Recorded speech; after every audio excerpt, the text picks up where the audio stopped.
না বাবু, কালী পুজোর জন্য। কি বলছো গো বাবা?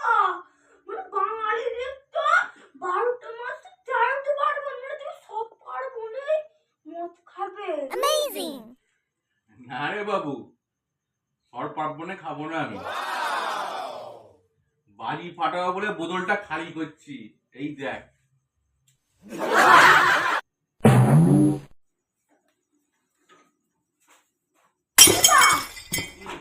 জানো আমি মাকে সব বলে দিয়েছি। বলে দিয়েছিস? হ্যাঁ। ও কোনো ব্যাপার নাই, তোর মায়ের সামনে আমি না অগ্নি পরীক্ষা দিতে ভালোবাসি। হ্যাঁ তাই? হ্যাঁ তাই। তাই একটা সিলিন্ডার 10 দিনে শেষ হয়ে যায়।